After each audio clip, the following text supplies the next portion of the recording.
नमस्कार, आप देख रहे हैं पंजाब केसरी टीवी। आपके साथ मैं हूं रानू मिश्रा। साल 2024 आने वाला है। 2023 की समाप्ति है। महीना वही है दिसंबर, जो आज से 3 साल पहले यानी कि 2019 में था। 2019 में क्या कुछ हुआ था, दिसंबर में कैसे कोरोना की शुरुआत हुई थी और उस कोरोना ने कैसे साल 2020 में, साल 2021 में, कैसे पहली, दूसरी और तीसरी लहर में भारतीय नहीं दुनिया के कई देशों को अपने आगोश में लिया और लाखों लोगों की जान चली गई। फिर दिसंबर का महीना है, नया साल की जो आगमन होने जा रहा है, लेकिन एक नया वेरिएंट जिसका नाम है JN1, उसकी शुरुआत हो गई है, उसका आगमन हो गया है देश में और लगातार कई राज्यों में इसके केसेस मिलने शुरू हो गए हैं। राज्य सरकारों को केंद्र सरकार ने अलर्ट कर दिया गया है और बाकायदा जांच का दायरा बढ़ाने के निर्देश दिए हैं। आखिर JN1 वेरिएंट है क्या, कितना खतरनाक है और इससे बचाव के लिए क्या कुछ हमें करना चाहिए और क्या जो हमारी जो वैक्सीन है, जो भारतीय वैक्सीन है, वो कितना कारगर साबित होगी। ये तमाम ऐसे सवाल हैं जिनके जवाब जानने जरूरी हैं। इसी पर हम ज्यादा बातचीत करेंगे। हमारे साथ health expert doctor Sameer Bhati जुड़ गए हैं। उनसे हम जानने की कोशिश करेंगे और समझने की कोशिश करेंगे कि आखिर कोरोना जो है वो दिसंबर में ही क्यों आता है, जब नए साल की शुरुआत होती है। और JN1 वेरिएंट जिसकी चर्चा अभी शुरू ही हुई है, लगभग मुझे लगता है ज्यादा समय नहीं हुआ है, तो ये कितना खतरनाक क्या कुछ है। डॉक्टर समीर भाटी सर, आपका बहुत स्वागत है पंजाब केसरी टीवी पर। बहुत बहुत धन्यवाद, शुक्रिया। सर नया साल आ रहा है और दिसंबर अपनी समाप्ति की ओर है, लेकिन एक बार फिर कोरोना का जो डर है वो कहीं ना कहीं हमें दिखाई देने लगा है। पहले तो आप ये बताइए कि कोरोना आखिर इसी समय, इसी मौसम में, खासकर दिसंबर के अंत में क्यों अपने पैर पसारने लगता है। बिल्कुल बिल्कुल, देखिए अगर हम पिछले साल की बात करें, उस समय हमने देखा था कि कुछ केसेस बढ़े थे, पर पिछले साल और इस बार में फर्क ये है कि पिछले साल सिर्फ चाइना के अंदर केसेस बढ़े थे, पर इस बार जैसा हम देख रहे हैं कि वर्ल्ड वाइड अगर हम देखें लगभग 40 के करीब देशों के अंदर ये वाले वेरिएंट का इन्फेक्शन है। ये वाला वेरिएंट सितंबर से आना शुरू हो गया था। पहले यूएस के अंदर आया, उसके बाद बाकी जगह भी, और अभी जैसा हम देख भी रहे हैं कि सिंगापुर में भी अप्रोक्सीमेटली 50,000 से ज्यादा इसके केसेस हैं। तो हम्म। अब इसमें एक चीज का फर्क यहाँ पर ये है कि ये वाला वेरिएंट एक तो संक्रामक है ज्यादा, इस वजह से ये ज्यादा जल्दी ये स्प्रेड हो रहा है। रही बात हमेशा सर्दियों में क्यों आता है या इस समय पे क्यों आता है, देखिए इस समय वैसे भी मौसम में एक बदलाव होता है। भारत की बात करें खास तौर पे, तो दूसरा रेस्पिरेटरी जो वायरस है, सांस से संबंधित जो वायरस है, उनके लिए ये मौसम बिल्कुल अनुकूल होता है। तो कई तरह के वायरस इस समय सक्रिय हो जाते हैं, और हम्म। ये वाला वायरस का भी जैसा हमने देखा कि भारत के अंदर इसका भी अभी आना हुआ, और अब धीरे धीरे अभी फिलहाल जैसे 3 या 4 राज्यों के अंदर इसके केसेस थे, केरल, गोवा, महाराष्ट्र के अंदर, पर अब धीरे धीरे ये बाकी राज्यों के अंदर भी फैलना शुरू हो गया है। तो सर जैसा कि बताया जा रहा है कि ओमिक्रॉन का यह सब वेरिएंट है, पहले तो आप ये बताइए, ओमिक्रॉन तो हम जानते हैं किस तरीके से उसने भारत में भी तबाही मचाई थी, दुनिया के बाकी देशों में भी देखने को मिला था।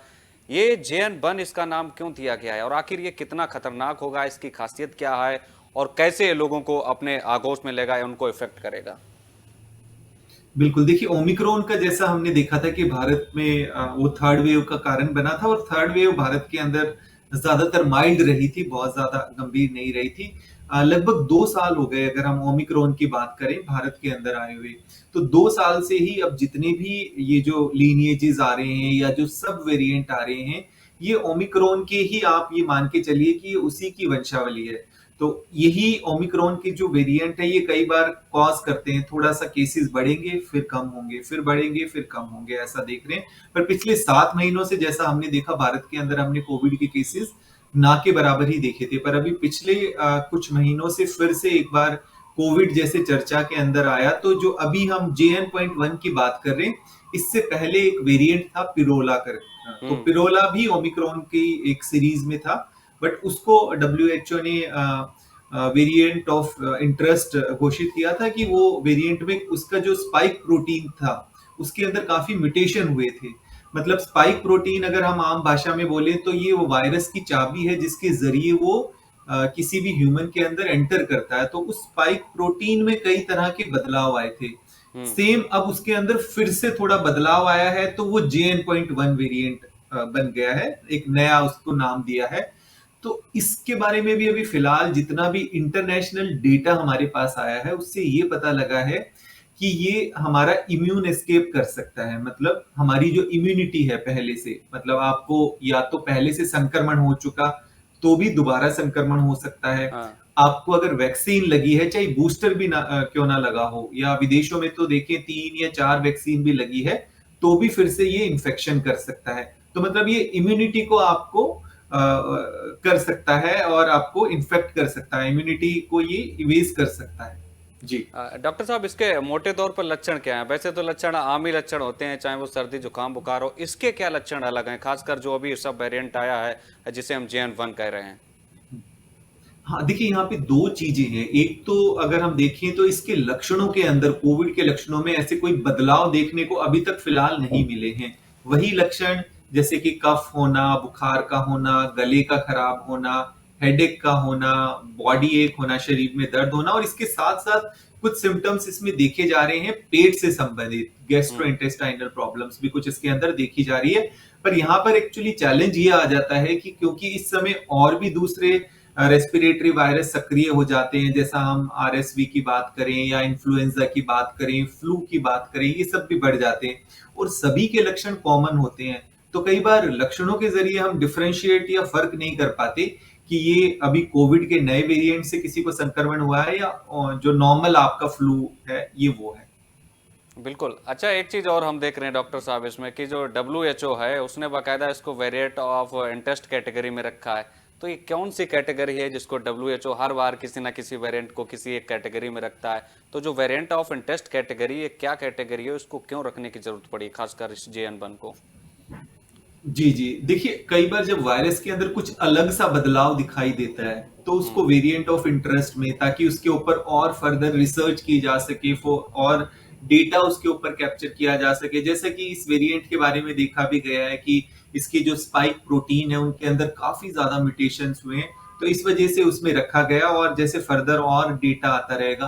पर यहाँ पर एक चीज और है, देखिए ये संक्रमण तो कर रहा है, ये अभी फिलहाल जैसे डोमिनेंट बनता जा रहा है। ज्यादा अगर हम देखें तो विश्व भर में जो सबसे ज्यादा केसेस कोविड के हैं, उसमें इस वेरिएंट का कंट्रीब्यूशन अभी फिलहाल हो रहा है और आगे आने वाले समय में भी यही केसेस बढ़ाएगा। पर जो सबसे ज्यादा नोटिस करने वाली बात वो है, जैसा हम ओमिक्रॉन में देखते हुए आ रहे हैं पिछले 2 सालों में, कि यहाँ पर हमें बहुत ज्यादा एक्टिव केसेस कितने हो रहे हैं या संक्रमण कितना बढ़ रहा है, उससे ज्यादा देखने की जरूरत होती है कि हॉस्पिटलाइजेशन कितना बढ़ रहा है। वो हमारे लिए ज्यादा कंसर्न का विषय होता है। और उसी चीज पे, जैसे इंसाकोग भी अगर हम बात करें भारत के अंदर, तो वो इसी चीज पे ध्यान रख रहा है कि ज्यादा से ज्यादा जीनोम सीक्वेंसिंग की जा सके, ताकि ये पता लगाया जा सके कि ये वेरिएंट कितना कंट्रीब्यूट कर रहा है हमारे केसेस को बढ़ाने में। हाँ बिल्कुल। डॉक्टर साहब, एक चीज़ और है, जैसे कि अब कोरोना लगभग आगमन तो फिर हो गया है, खत्म तो फिलहाल नहीं हुआ था, बीच में भी एक दो केसेज आते रहे थे, लेकिन जैसे जैसे दिसंबर खत्म हो रहा है और नया साल आ रहा है, वैसे एक नया वेरिएंट जरूर आ गया है।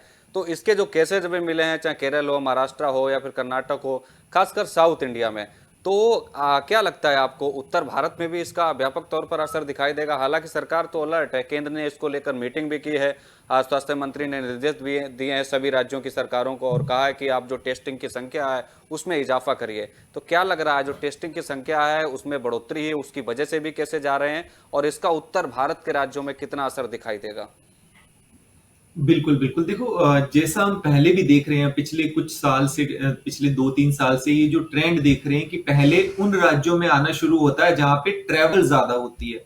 जैसे कि हम बात करें, या फिर जहाँ पर लोग घूमने-फिरने ज़्यादा जाते हैं, जैसे अभी केरल के अंदर ट्रैवलिंग का काफ़ी ज़्यादा रहता है, महाराष्ट्र के अंदर ट्रैवल ज़्यादा है, इवन अब गोवा के अंदर बात करें, तो यहाँ पर पहले केसेस बढ़ने शुरू होते हैं। उसके बाद धीरे-धीरे बाकी राज्यों के अंदर भी अभी फिलहाल जैसा हम देख रहे हैं ओमिक्रॉन के समय से, कि एकदम पूरे देश के अंदर केसेस नहीं बढ़ते, अलग अलग राज्यों में अलग अलग टाइम बढ़ते हैं। पहला कारण ये।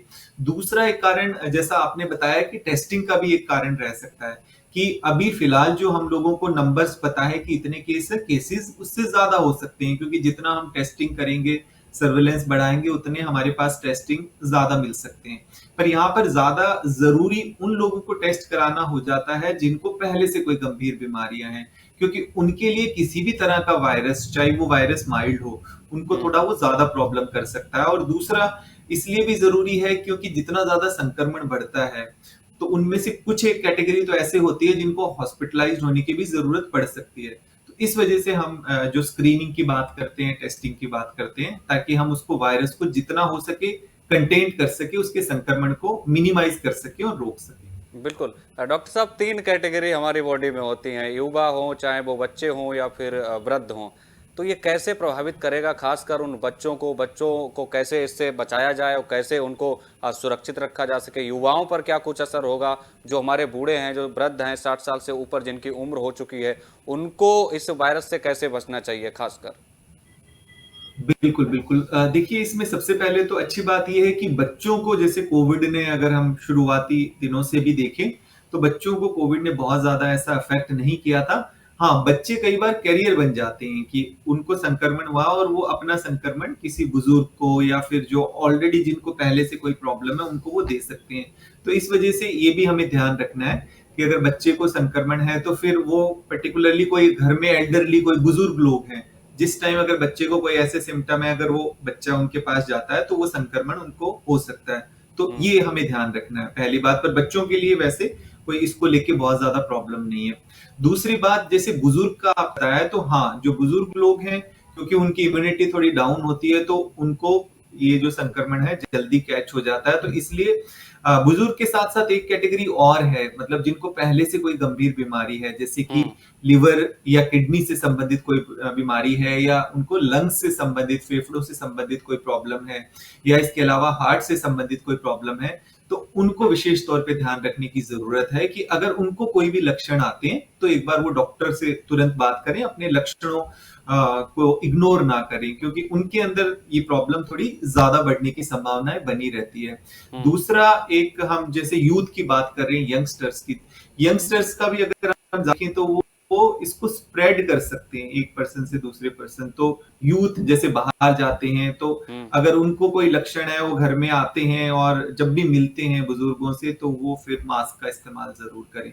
तो ऐसी छोटी छोटी बातों का अगर आप ध्यान रखेंगे तो काफी हद तक इसके संक्रमण से आप अपने आप को प्रोटेक्ट कर सकते हैं। बिल्कुल, तो मतलब आपका कहना है कि मास्क एक बार फिर ज़रूरी है, मतलब वही 2 गज की दूरी और मास्क फिर से ज़रूरी।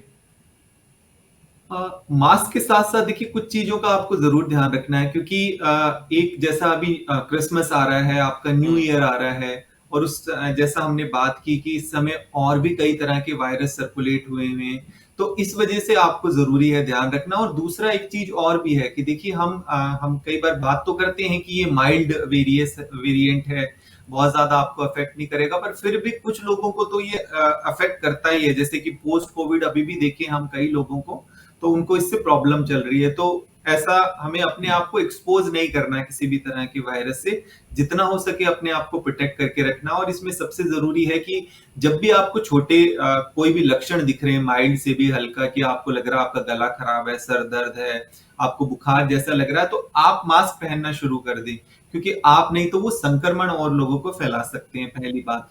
दूसरी बात, जैसा कि अब न्यू ईयर है तो गैदरिंग भी होगी, क्रिसमस में भी लोग गैदरिंग होगी, सब कुछ। तो अगर आप किसी पार्टी में जा रहे हैं, प्रोग्राम में जा रहे हैं, ऐसे क्लोज्ड एरिया में जा रहे हैं, कि अगर क्लोज्ड एरिया के अंदर कोई पार्टी है, तो वहां पे आपको बहुत ध्यान रखने की जरूरत है, क्योंकि ये ड्रॉपलेट इन्फेक्शन ही है जितने भी अभी फैले हुए हैं, कि अगर कोई भी बात करता है लंबे समय तक, खांसता है, चीखता है, तो वो दूसरे पर्सन को होने की संभावनाएं बनी रहती है। ओपन एरिया के अंदर आप किसी भी तरह का प्रोग्राम या पार्टीज करेंगे तो वो कंपैरेटिवली सेफ रहेगी। इसके अलावा जैसे पब्लिक ट्रांसपोर्ट के अंदर आप जब भी जाते हैं, आप बस के अंदर जा रहे हैं, मेट्रो में जा रहे हैं, तो वहां पर भी काफी ज्यादा भीड़ रहती है। मॉल में जा रहे हैं, सिनेमा हॉल में जा रहे हैं, तो वहां पर आप मास्क का उपयोग करें, क्योंकि मास्क को तो आपको एक हेल्दी हैबिट की तरह अपनाना जरूरी है। और इसके अलावा बुजुर्ग लोगों को एक चीज और बताना चाहेंगे, या जो कोमॉर्बिड लोग हैं, वो फ्लू की वैक्सीन भी अपने डॉक्टर से बात करके ले सकते हैं, तो उससे भी काफी ज्यादा प्रोटेक्शन मिलता है। तो इस वजह से, क्योंकि ये हॉलीडे सीजन है, विंटर सीजन है, तो इस वजह से हमें बहुत ध्यान रखना। और सबसे ज्यादा जरूरी बात है यहाँ पे, अपनी इम्यूनिटी पे आपको काम करते हुए रहना है। और इम्यूनिटी के लिए जरूरी है कि आप अपनी डाइट का ध्यान रखिए, अपनी एक्सरसाइज का ध्यान रखिए, और आप नींद ठीक से लें और स्ट्रेस को मैनेज करके बिल्कुल। रखें। डॉक्टर साहब, एक चीज़ और है, एक और सवाल उठ रहा है दर्शकों के मन में कि जो अभी वैक्सीन हमारे देश में है, जो वैक्सीन अभी लग चुकी है लोगों को, तो क्या उनको बूस्टर डोज भी लगवाने की ज़रूरत है, खासकर इस JN.1 वेरिएंट के बचाव के लिए? देखिए, एक तो इसमें ये बताना चाहेंगे कि वैक्सीनेशन हमारे देश में काफी अच्छे तरीके से हुआ था, और मतलब 2 डोजेस तो ऑलमोस्ट सभी को लग चुके थे, और काफी हद तक जो कोमॉर्बिड लोग हैं उनको बूस्टर भी लग चुकी थी।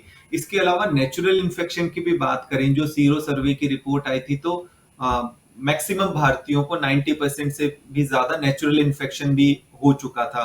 और इसके अलावा भी अगर हम बात करें तो जैसे कोविड की छोटी छोटी सर्ज आती रही है, तो लोग कई बार इन्फेक्टेड होते रहे हैं, तो नेचुरल इम्यूनिटी भी आमतौर पे बनी हुई है। तो मैं समझता हूं कि अभी कोई एक्स्ट्रा बूस्टर लेने की जरूरत नहीं है, और फिलहाल आगे आने वाले टाइम में जैसे गवर्नमेंट की तरफ से कोई और दिशा निर्देश आएंगे या फिर कोई और अपडेटेड वैक्सीन आती है, जो अभी फिलहाल वेरिएंट सर्कुलेट हो रहे हैं उनके ऊपर जो इफेक्टिव होगी, तो ऐसी वैक्सीन आएगी और गवर्नमेंट की तरफ से जब कोई पॉलिसी में और बदलाव आएगा तब जरूरत है। पर फिलहाल तो मैं समझता हूँ अभी तो लेने की जरूरत नहीं।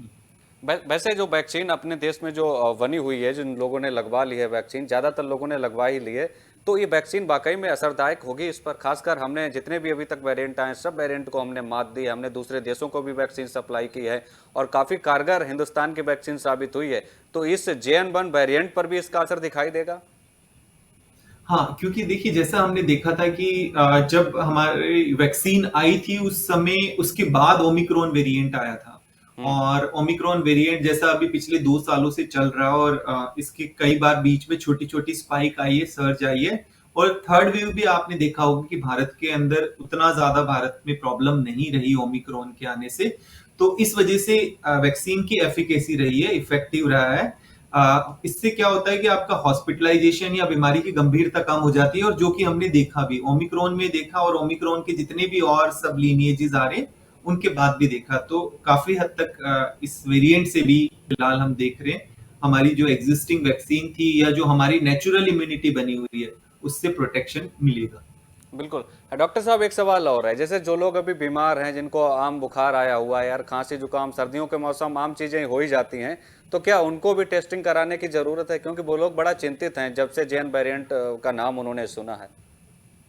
हाँ बिल्कुल, देखिए इसमें दो चीजें हैं। एक तो जो हेल्दी लोग हैं जिनको वैसे कोई गंभीर प्रॉब्लम नहीं है, तो वो फिर भी उनको इतना जरूरी नहीं है कराना। पर जिन लोगों को पहले से कोई प्रॉब्लम है, क्योंकि उनकी प्रॉब्लम थोड़ी बढ़ सकती है किसी भी तरह की वायरल इन्फेक्शन से या कोविड के इन्फेक्शन से, तो उनको एक बार जांच जरूर करा लेनी चाहिए ये पता करने के लिए कि उनको कोविड का संक्रमण है कि नहीं। और टेस्ट कराने से एक्चुअली ये पता लग जाता है, आपका ट्रीटमेंट मैनेजमेंट प्लान ठीक से हो जाता है, क्योंकि कई बार कोविड के अंदर हम लोगों को एंटीबायोटिक्स और अननेसेसरली दवाओं की जरूरत नहीं पड़ती। तो इस वजह से स्पेशली बुजुर्ग लोग हो गए, एल्डरली लोग हो गए, या जो कोमॉर्बिड जिनको पहले से कोई गंभीर बीमारी है, वो जांच जरूर करा लें। डॉक्टर साहब, आपका भी एक बड़ा अनुभव है और आपको भी बड़ा मतलब चीज़ों का, इस क्षेत्र का बड़ा एक महारत हासिल है। तो एक चीज़ मैं आपसे ये जानना चाहूँगी, क्योंकि मेरे मन में भी ये सवाल उठ रहा है कि बाकी जो लहरें आई हैं, क्या उन्हीं की तरह जो JN1 वेरिएंट अभी जो चर्चा में बना हुआ है, केसेज भी आने शुरू हो गए हैं, करीब दुनिया के 44 देशों में पाए जा रहे हैं, तो ये वाकई में एक नई लहर लेकर आएगा? क्या वही दौर देखने को मिलेगा जो साल 2020 या फिर 21 में देखने को मिला था? देखिए अभी जितना भी हम डेटा देख लें या हमारा भी जो पुराना अगर हम एक्सपीरियंस के अकॉर्डिंगली देखें, तो ये उस तरह की लहर जैसा आप कह रहे हैं वो तो नहीं आएगी, वेव तो नहीं आएगी। जैसा मैंने आपको बताया कि स्पाइक जरूर हो सकती है, क्योंकि ये वायरस अब एक एंडेमिक की तरह हो गया। मतलब जैसे थोड़े टाइम कुछ केसेस का उछाल हुआ, फिर उसके बाद नॉर्मल हो गए, फिर कुछ उछाल हुआ। पर जैसा हम डेल्टा वेव की बात कर रहे हैं कि जिस समय बहुत ज्यादा जिस केसेस हो गए थे, हॉस्पिटलाइजेशन हुआ था, उस तरह की कोई सिचुएशन अभी पूरा इंटरनेशनल डेटा आने के बाद भी नजर नहीं आ रही है। और जैसा क्योंकि ओमिक्रॉन वेरिएंट के बारे में काफी ऑलरेडी हम पहले से रिसर्च कर रहे हैं, इस वेरिएंट का बिहेव हम देख चुके हैं, तो जितना म्यूटेशन होता रहता है वायरस के अंदर, या तो वायरस पूरा अलग से बदल जाए, तो उसमें कुछ अलग तरह की संभावनाएं बनी रहती है। पर इस वायरस में जैसे थोड़े थोड़े बदलाव आते जा रहे हैं, और ऑलरेडी जैसा मैंने आपको बताया है कि ज्यादातर अगर हम बात करें तो लोगों की एक हाइब्रिड इम्यूनिटी भी बन चुकी है, मतलब वैक्सीन वाली इम्यूनिटी भी और नेचुरल इम्यूनिटी भी। तो उस तरह से अगर हम बात करें, और दूसरा हमारा सर्विलेंस सिस्टम भी काफी मजबूत हो गया है कि हम जल्दी से पकड़ पा रहे हैं किस तरह का वायरस है। तो ट्रीटमेंट प्रोटोकॉल भी इसके पता है, टेस्टिंग का भी इसके बारे में पता है, और दूसरा किस तरह का ये वेरिएंट कैसे बिहेव करता है उस बारे में भी पता है। तो मैं समझता हूं उस तरह की प्रॉब्लम तो आने की कोई सिचुएशन ऐसे आसार लग नहीं रहे। पर जितना हो सके प्रिवेंशन पे हमें काम जरूर करते रहना है। बिल्कुल डॉक्टर साहब नया साल आ रहा है, न्यू ईयर आ रहा है, 2024 की शुरुआत हो रही है, तो खासकर नए साल पर कितनी सावधानी बरतने की ज़रूरत है? क्योंकि नए साल पर हम देखते हैं लगातार जश्न का माहौल होता है, पार्टियां होती हैं, हर जगह लोग मिलते हैं, शुभकामनाएं दे देते हैं। हालांकि डिजिटल ज़माना है, ज़्यादातर लोग डिजिटल माध्यम से ही शुभकामनाएं देते हैं, लेकिन हम देखते हैं पार्टियां किस तरीके से होती। तो नए साल पर कितनी सावधानी बरतनी चाहिए, खासकर इस नए वेरिएंट को लेकर? देखिए, क्योंकि मैंने आपको बताया कि नया साल भी होता है और इस समय ही सबसे ज्यादा वायरस भी वातावरण में और बिल्कुल। भी अन्य वायरस भी सर्कुलेट होते हैं। मौसम में भी बदलाव होता है और स्मोक भी होता है, थोड़ा पोल्यूशन का स्तर भी ज्यादा होता है। तो ये बहुत सारे मल्टी फैक्टर्स बन जाते हैं और इसी समय अगर हम बात करें तो ये आपके फेस्टिवल सीजन भी आ रहे हैं, तो बहुत जरूरी है कि हमें अपनी सेहत का ध्यान रखना, क्योंकि अगर आप हेल्दी रहेंगे, ठीक रहेंगे, तभी आप सभी तरह के फेस्टिवल्स को एंजॉय कर पाएंगे और नए ईयर को भी, आप न्यू ईयर को भी, नए साल को भी ठीक तरीके से आप एंजॉय कर पाएंगे। तो छोटी छोटी बातों का आपको इसमें विशेष तौर पे ध्यान रखना है कि अगर आपको कोई सिम्टम है तो कोशिश करें आप फिर लार्ज गैदरिंग में, आप पार्टी के अंदर जाना अवॉइड करें। और इसके अलावा अगर आप ऐसी पार्टी में जा रहे हैं जहां बहुत ज्यादा भीड़ भाड़ है, तो जैसी पहले से हम सावधानियां बताते जा रहे हैं वो सब आपको जरूर बरतनी है। और खासतौर पे जो डायबिटिक, हाइपरटेंसिव लोग हैं, तो वो अपने खान पान का जरूर ध्यान रखें, क्योंकि हमेशा देखा जाता है कि फेस्टिवल के बाद, न्यू ईयर पार्टीज के बाद लोगों की शुगर बढ़ जाती है, ब्लड प्रेशर बढ़ जाता है। तो इन सब बिल्कुल। बातों का आपको ध्यान रखना है। जी जी। डॉक्टर साहब एक सवाल और आखिरी सवाल आपसे मेरा, जो JN1 इसका नाम रखा गया है, ये नाम कैसे रखा जाता है कोरोना के सब वेरिएंट का? पहले ओमिक्रॉन आया, अब JN1 है, आगे हो सकता है कोई और आए, उसका नाम कुछ और हो। तो इनका नाम रखने का जो सिलसिला है वो कैसे रखता है और कौन रखता है नाम इनका? बिल्कुल बिल्कुल, इनका नाम जैसे WHO कैटेगराइज करता है इनको। बिल्कुल। और कई बार जैसे इससे पहले वेरिएंट था तो वो इनके म्यूटेशन के अकॉर्डिंगली इनका नोमेनक्लेचर होता है। तो वो WHO के हिसाब से वो नाम डिसाइड होने के बाद फिर इंटरनेशनली इसको इन्फॉर्म किया जाता है सभी हम्म। प्लेटफॉर्म्स। डॉक्टर समीर जी। सर, आप हमारे दर्शकों को क्या संदेश देना चाहेंगे और क्या बचाव के लिए लास्ट में कहना चाहेंगे कि कोरोना के नए वेरिएंट से नए साल पर कैसे बचें और क्या कुछ सावधानियां अब बरतनी चाहिए? एक संदेश आपके माध्यम से। बिल्कुल बिल्कुल, देखिए, जितना हो सके प्रिवेंटिव मेजर्स हम सब जानते हैं कि कैसे हम इस तरह के वायरस से बच सकते हैं, वो आपको अपनाने, जिसमें सबसे ज्यादा जरूरी है कि आप जितना हो सके अपनी हैंड हाइजीन का ध्यान रखें। हम्म। बहुत ज्यादा आप बाहर के खाने से बचें, जितना हो सके होममेड आप खाना खाइए। इसके बाद अपनी इम्यूनिटी के ऊपर जरूर काम करते रहिए, क्योंकि हम वायरस, बैक्टीरिया इन पे कंट्रोल नहीं कर सकते, पर हम्म। जितनी हम अपनी इम्यूनिटी को स्ट्रांग रखेंगे, उतना ही हमारी शरीर, जितना हमारा अंदर से शरीर स्ट्रांग रहेगा, उतना ही ज्यादा हम बीमारियों से अपने आप को बचा सकते हैं। बिल्कुल डॉक्टर समीर भाटी, बहुत धन्यवाद आपका हमारे साथ जुड़ने के लिए और कोरोना के नए वेरिएंट पर तमाम तरीके की जानकारी देने के लिए। तो डॉक्टर समीर भाटी जो थे हेल्थ एक्सपर्ट और स्टार इमेजिंग जो लैब फैथ है उसके डायरेक्टर हैं, वो जानकारी दे रहे थे कि किस तरीके से जो कोरोना का नया सब वेरिएंट है यानी JN1 वेरिएंट, उससे कैसे बचा जाए और ओमिक्रॉन का जो नया वेरिएंट JN1 है वो कितना खतरनाक होगा, कितना अपना असर दिखाएगा और क्या कुछ उसको लेकर तैयारियां हैं, कैसे उसका बचाव करें, तमाम तरीके की उन्होंने जानकारी दी। हमारा भी आपसे यही एक अपील है, हमारी भी आपसे अपील है कि JN1 वेरिएंट, इसको लेकर सावधानियां बरतिए, हो सके तो 2 गज की दूरी और मास्क है फिर से जरूरी, इसका उपयोग करिए। फिलहाल के लिए इतना ही। आप देखते रहिए पंजाब केसरी टीवी। नमस्कार। हमसे जुड़े रहने के लिए हमारे YouTube चैनल को सब्सक्राइब करें और नई वीडियो की नोटिफिकेशन के लिए बेल आइकॉन को दबाएं।